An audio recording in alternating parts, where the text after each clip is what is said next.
Welcome back, everyone, and thank you yet again for your patience.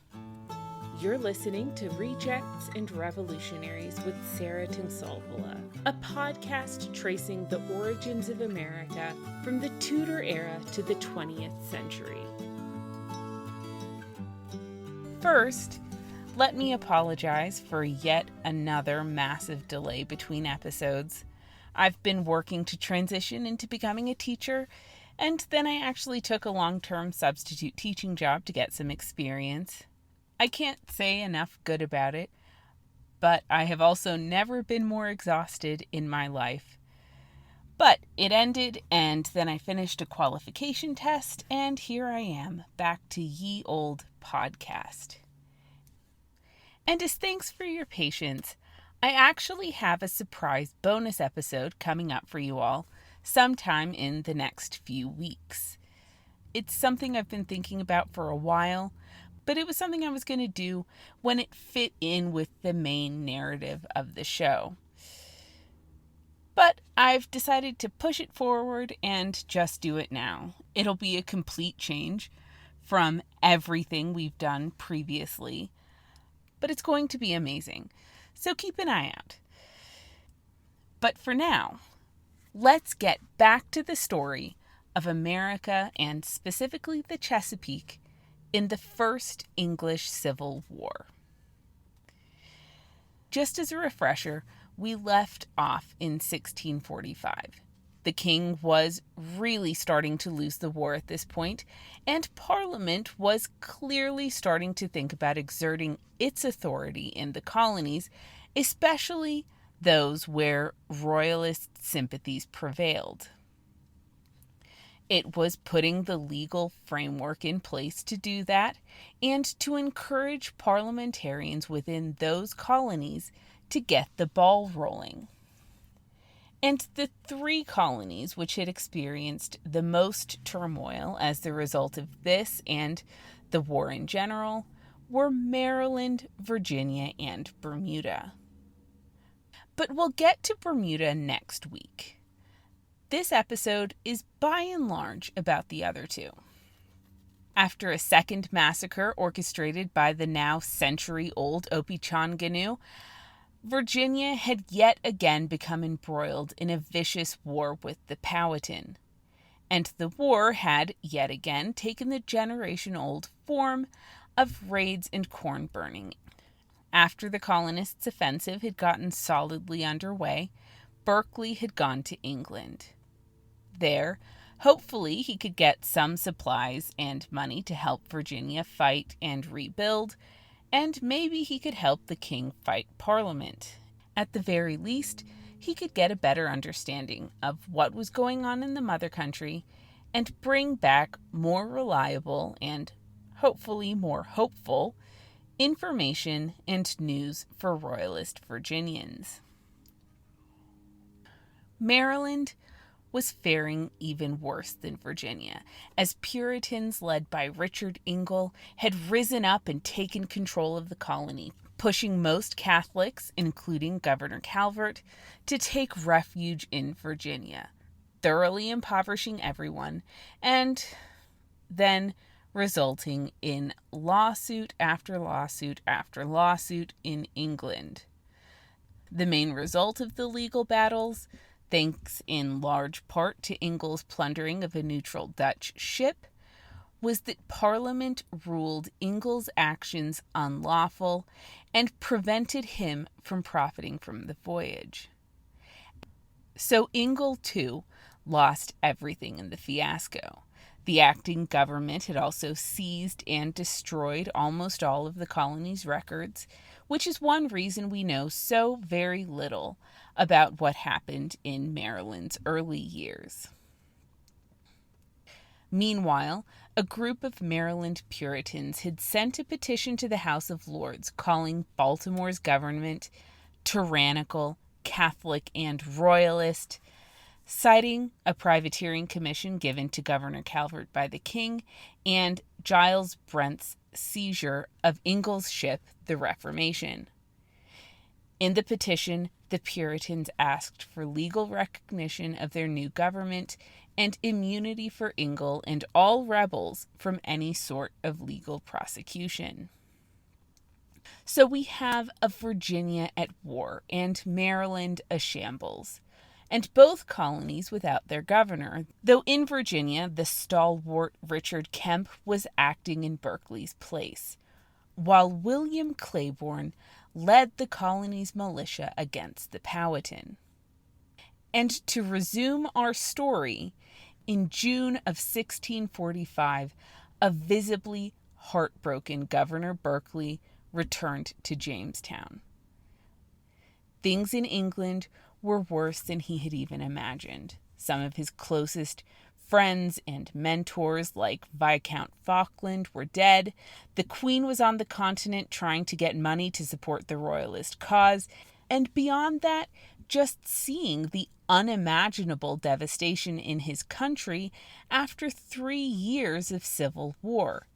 Battle-scarred countryside, devastated towns, sieged fortresses, and ransacked churches, sadness, pain, and loss everywhere, and even worse, he had arrived to news that just a couple weeks before his arrival, in fact, while he was crossing the Atlantic, the devastating defeat of the Royalists at Marston Moor, a major turning point of the war, had taken place. It went without saying that there would be no aid for Virginia. No money, no supplies or arms. Berkeley had joined in some of the fighting in the West Country, his ancestral home and one of the last remaining Royalist holdouts. But there was no coming back. Parliament continued to advance and Royalists continued to retreat. And in May of 1645, after nearly a year in England, Berkeley decided to return to Virginia. He arrived just in time for a Council of War session, and there he learned that Claiborne, the man he'd left in charge of the militia to fight the Powhatan, had done very little during his absence. Claiborne had been focused on Kent Island and allowed the Powhatan War to continue. The English hadn't lost the war. That would have been virtually impossible. But they also hadn't won or ended it. It had just been a series of continued raids with no purpose, no focus, and no end to the violence in sight. But now Berkeley was back, and he took command of the militia and personally led multiple expeditions. Much like had happened in the Second Anglo-Powhatan War, Berkeley recruited native allies from among Powhatan, now in reality Pamunkey, tributaries. The real prize would be to capture Opechancanough, but Berkeley was using both battle and diplomacy to chip away at his base of power, until there were only 2 tribes left fighting the English. From the start, the leaders of the Powhatan side had been the Pamunkey, Chickahominy, and Weyanoke tribes, with the Weyanokes having by this point incorporated the Nansemans. But now, after suffering devastating raids and with their tributaries shifting loyalty to the English, the Weyanokes threw in the towel and moved south to modern-day North Carolina. And that was a devastating blow for Opechancanough. And speaking of devastating blows, just a few weeks after Berkeley's arrival, while all of this was going on, news had come to Virginia that, again, while Berkeley was crossing the Atlantic, the Royalist army had been all but destroyed at the Battle of Naseby, a truly irrecoverable defeat. And not long after that, news arrived that Bristol, the last remaining Royalist port, had fallen after a 2-week siege. The fall of Bristol was an event with special significance to the colonies because it severed the last remaining reliable link between England's Royalists and the outside world, including the New World. It also enabled the Earl of Warwick to declare all Royalist ships to be fair game for parliamentary privateers, which meant that there was no real safety anywhere for surviving Royalist captains. It also meant that all American products traded to England would profit Parliament, and it increased that monopoly dynamic that we'd previously discussed among English merchants. In fact, after the fall of Bristol, English traders started to propose to Parliament that they be given beneficial trade policies to push English colonists to trade with them instead of the Dutch. As we've discussed before, Dutch merchants had always been willing to pay higher prices for goods produced in the colonies than English merchants had. Trade with the Dutch is what had elevated the tobacco-producing colonies from otherwise inescapable poverty, and trade with the Dutch is what had facilitated the emerging sugar production that would soon make the Caribbean rich beyond its wildest dreams. The Netherlands had a revolutionary economy for the 17th century, and that not only benefited them, but also the English colonists who traded with them.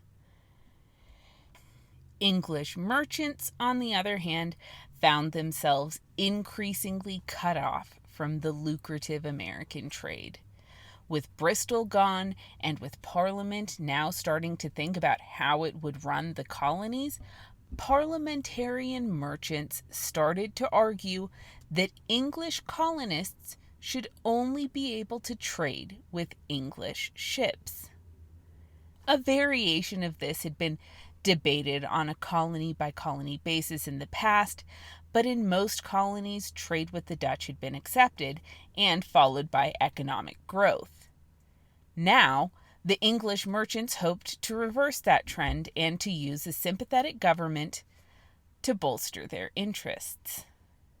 In 1645, a preoccupied Parliament shelved the issue, but I don't have to tell you that it didn't end there.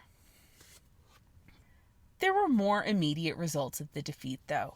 All colonies, even those in New England, had been careful to maintain shipping neutrality during the war out of sheer necessity, but now the dynamic was different, and there was very little that colonists could do about that.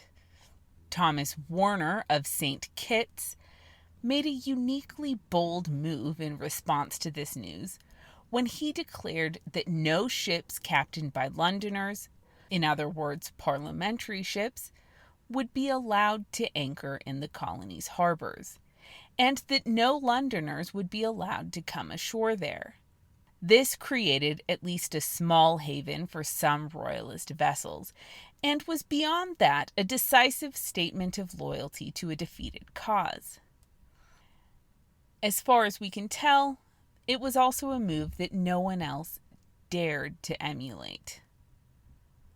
On the other side of the divide, the fall of Bristol and Warwick's privateering commissions also caused a bit of a stir in New England, and that brings me back to some events that I referenced in an earlier episode but said I would get to later.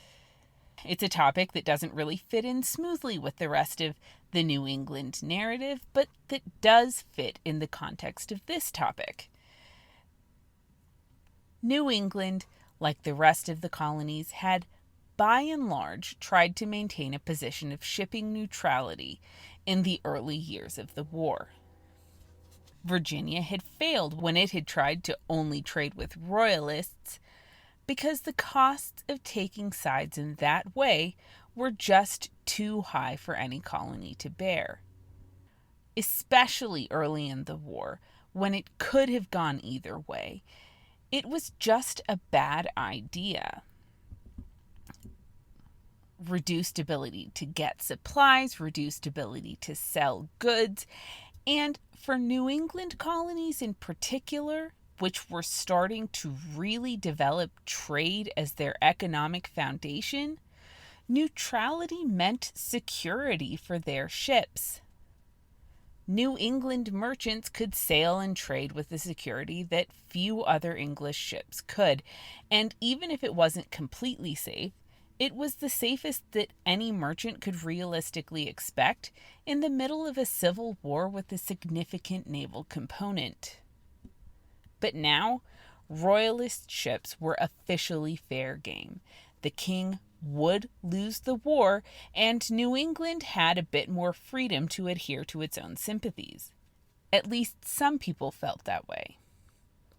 So not too long after the fall of Bristol, a parliamentary captain named Thomas Stagg seized a Royalist ship, and what made the event noteworthy is that he seized that ship in Massachusetts waters, which were technically neutral, which should have meant that all ships were safe there.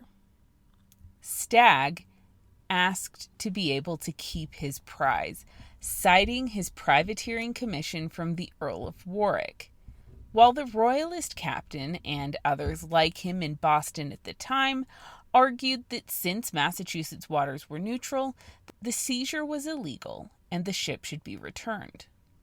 Massachusetts merchants sided with the Royalist captain and asked the court to return his ship, saying that there would be retaliation for this action and that they would be the victims of that retaliation.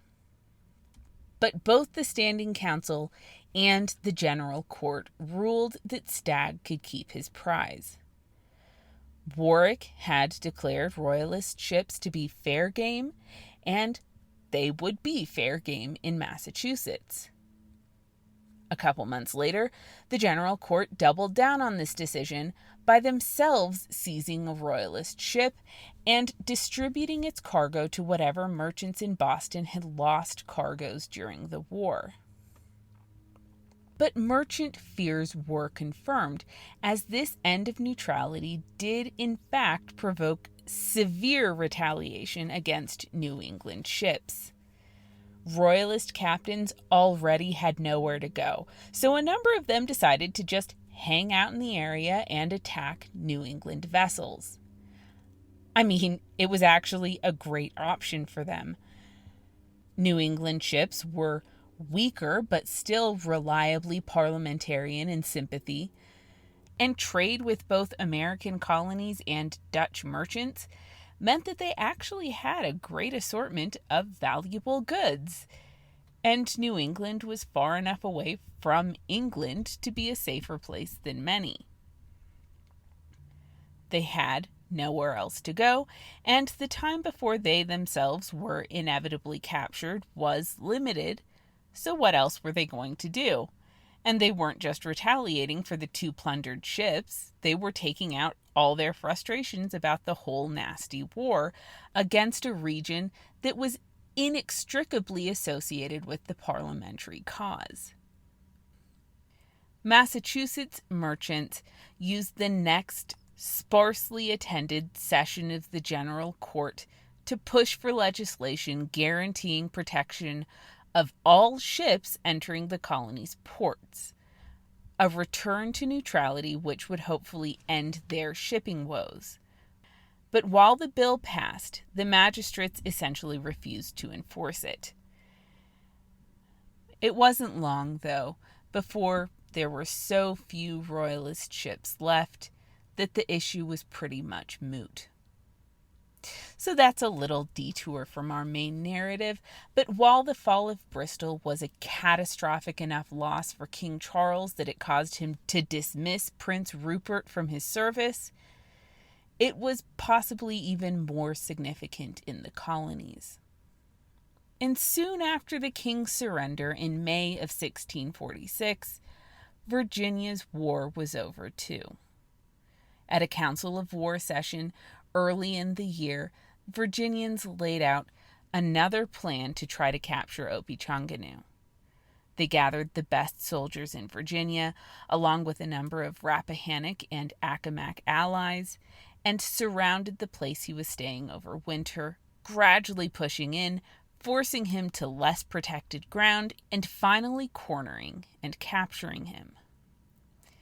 They moved all men and boys over the age of 11 who were accompanying him to Tangier Island, and then they took the aged leader to the Jamestown jail, where he would stay while they decided what to do with him.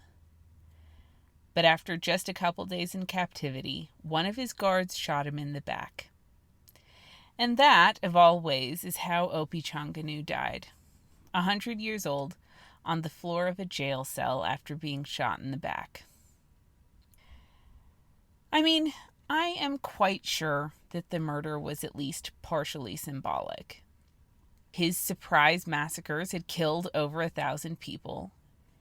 And while they were colonists and some of the first settlers of what would, within a century, become one of the world's biggest empires, they were mostly just people, and mostly just the vulnerable people of English society who had, either by being tricked or out of sheer hopelessness, turned to Virginia as the place where their chances of a decent future were highest.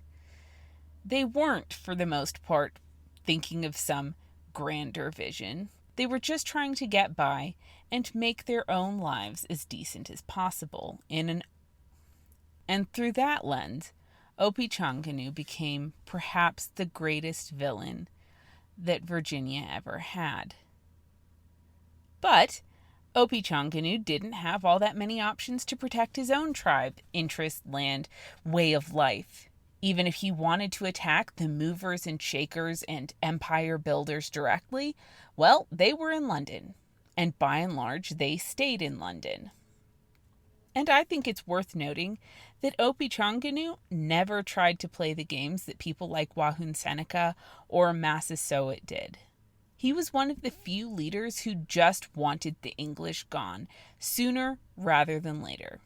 If he had had his way, he would have wiped out that first group of settlers in 1607, and that would have been the end of that. So it's one of the stories in which I can most strongly understand both sides. And I do understand the murder and the type of murder. But at the same time, I can't help but feel a little sad, even 400 years later, like it was a bit unceremonious for someone who truly was larger than life. But back to the main story. Opechancanoug's successor sued for peace, and Berkeley drew up a treaty and submitted it to the General Assembly, where it was ratified. And the fact that Berkeley involved the Assembly in the peacemaking process meant that this was a more robust peace than the colony had ever had before. Now, the Assembly would have to approve any attempts to go to war or to change the terms of the peace, and not just the Governor's Council. Berkeley had much more influence over the Assembly, which loved him, than he did the Governor's Council, which still included multiple members of the old Matthews-Claiborne faction.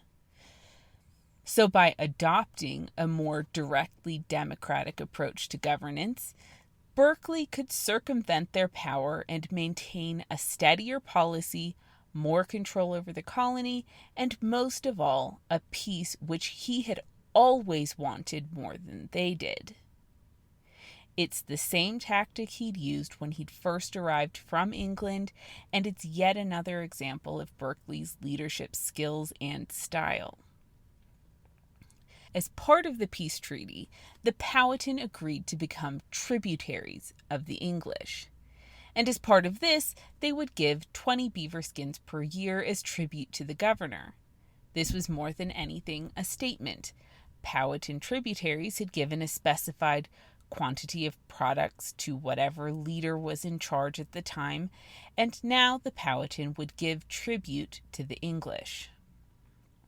It was an unambiguous statement that the Powhatan were now subservient to the English, and as such, they would live under English law and outside of English borders, and the English would be the ones in charge. Tinakamoko was now unambiguously Virginia, and Berkeley got back to the work of building, strengthening, and renewing Virginia and its capital. He had been popular before, but now he was even more popular. He worked to strengthen ties to Dutch merchants, which was now both an economic and a political decision. He worked to attract artisans, and he followed up on the 1642 requirement to build brick houses by encouraging, though not mandating, colonists to install ice pits, leading by example. And that's a good place to leave Virginia's story for now. At the same time as all that was going on, Baltimore was yet again preparing to abandon Maryland. On Christmas of 1645, the House of Lords asked a committee to draw up an ordinance accepting the Maryland Puritans' petition asking for legal recognition of their new government and legal absolution for all rebels. Nothing had been finalized by the next fall, but Ingle had taken the opportunity to ask that all legal proceedings against him be stopped until the Lords decided one way or the other on the petition. And the Lords agreed to this. And Baltimore couldn't afford to fight this, so he prepared to formally withdraw his government from the colony. He asked his brother and Lugar to try to collect whatever they could to help salvage his financial situation, and then he ordered them to prepare to abandon the colony permanently. Calvert still wasn't ready to give up on Maryland, though. Instead of preparing for the final and formal surrender, he began recruiting Virginians and Marylanders to help overthrow the Puritan government. The Marylanders were those loyal to Baltimore, and the Virginians were, well, a variety of people, some Catholics, some Protestants, but mostly Royalists who were now freed up from fighting the Powhatan War. Two Virginia burgesses named Captain Edward Hill and Captain Thomas Willoughby went ahead of Calvert to demand the return of several Virginia Puritans who had unlawfully left Virginia and settled in Maryland. Willoughby had lived in Virginia since he was a kid, and Hill was one of Virginia's leading Puritans. Yes, Puritans. And we don't know exactly how Hill's expedition and Calvert's planned invasion fit together.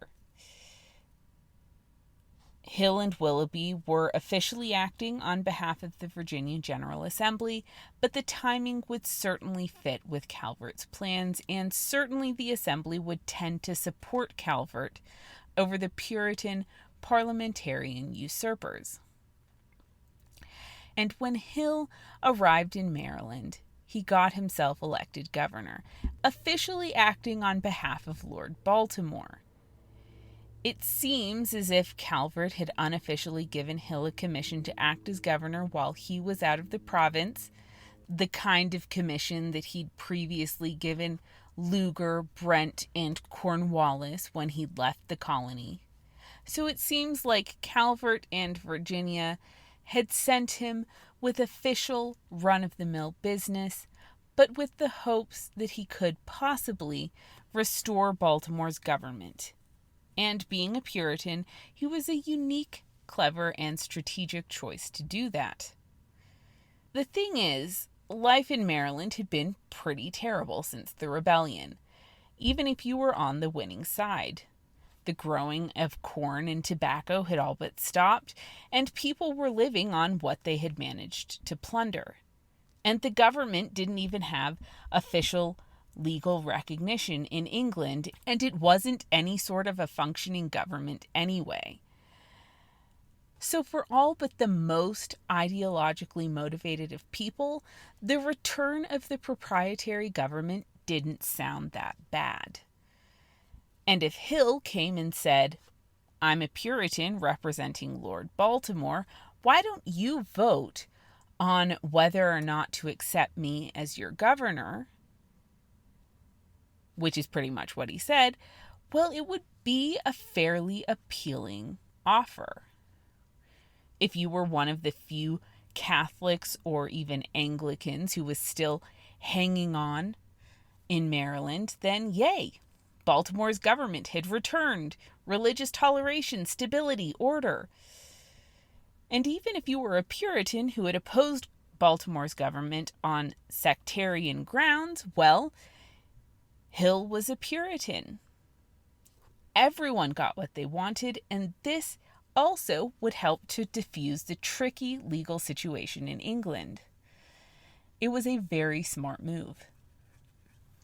So on August 5th, the residents of St. Mary's voted to accept Hill as their governor, though Kent Island still refused.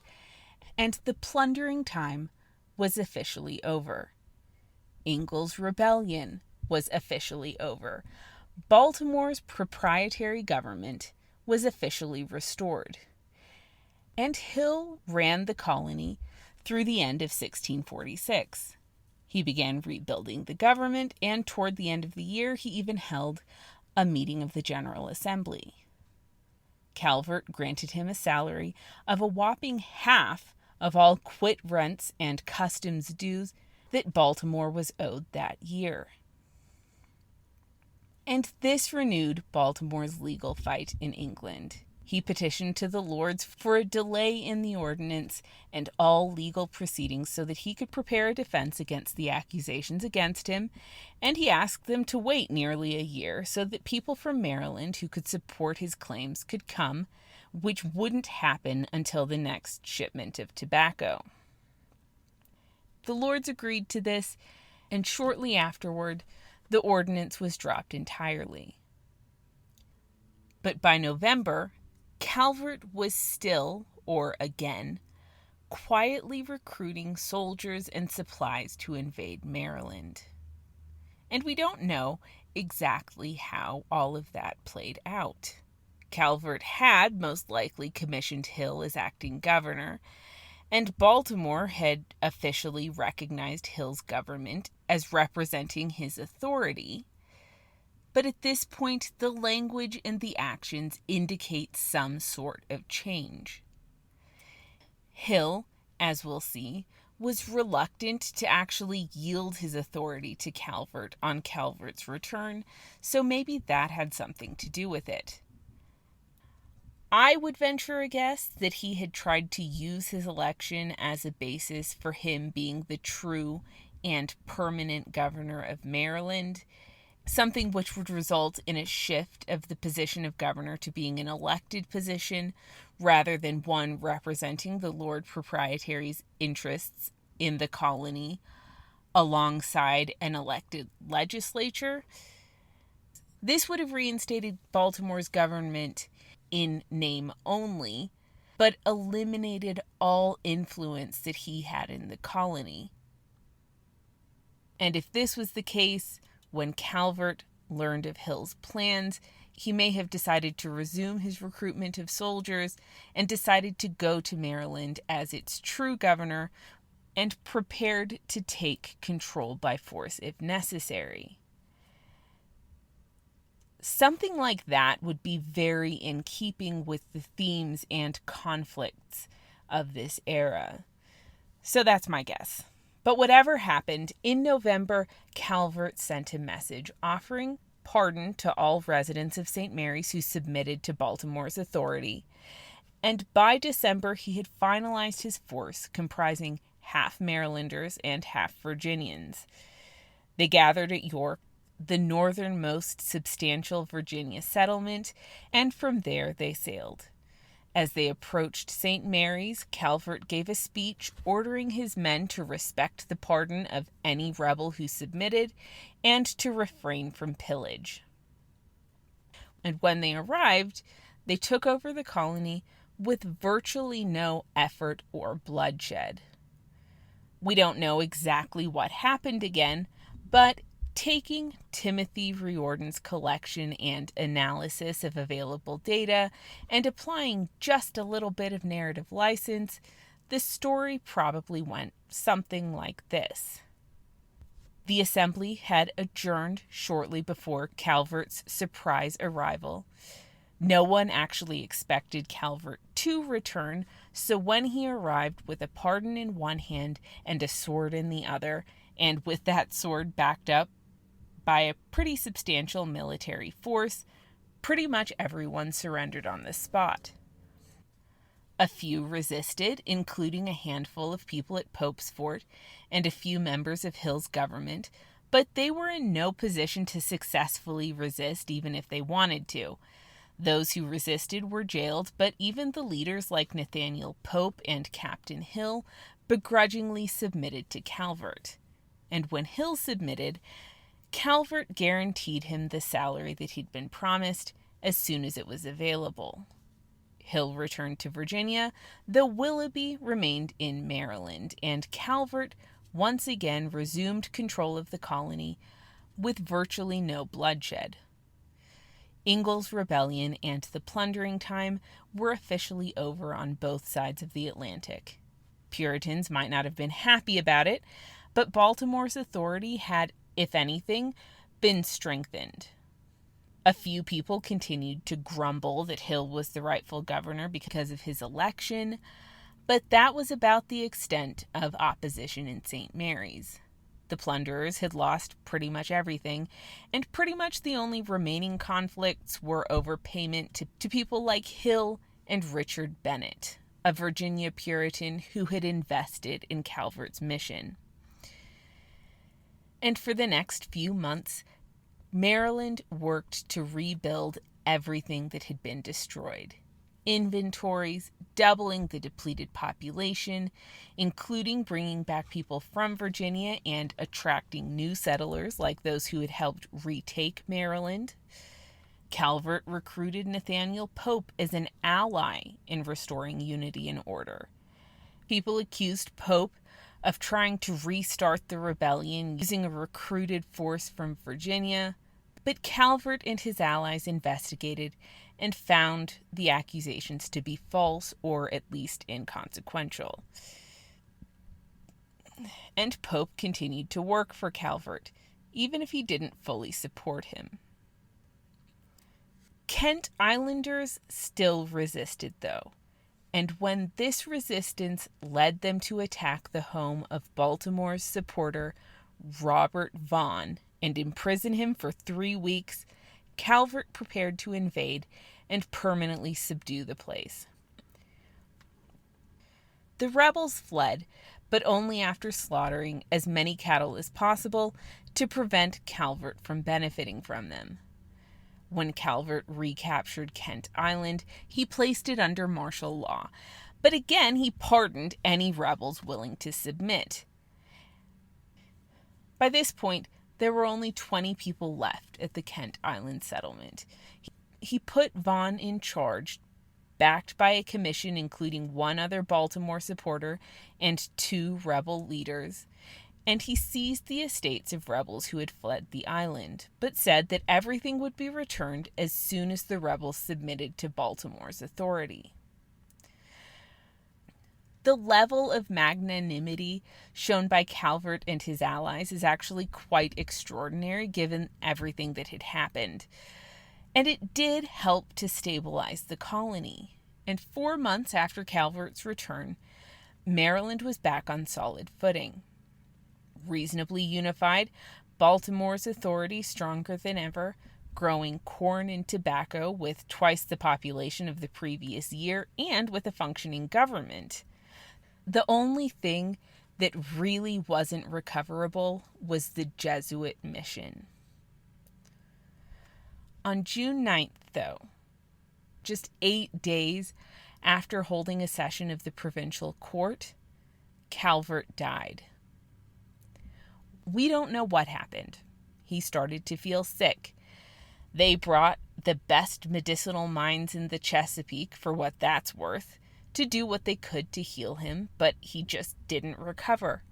On June 9th, he called his friends and servants to his bedside, appointed Thomas Green as his gubernatorial successor, and Margaret Brent as the executrix of his will. And after speaking with her privately for a while, he called everyone back to his bedside and personally gave stuff to his servants and his godson. And 6 hours later, he was dead. I reiterate, we just don't know what happened. All we can do is look at the sparse evidence and speculate, but it really doesn't make a difference anyway. As I've said so many times, the 17th century Chesapeake was brutal, and Calvert wouldn't be the first, nor the last, to die suddenly of something or other.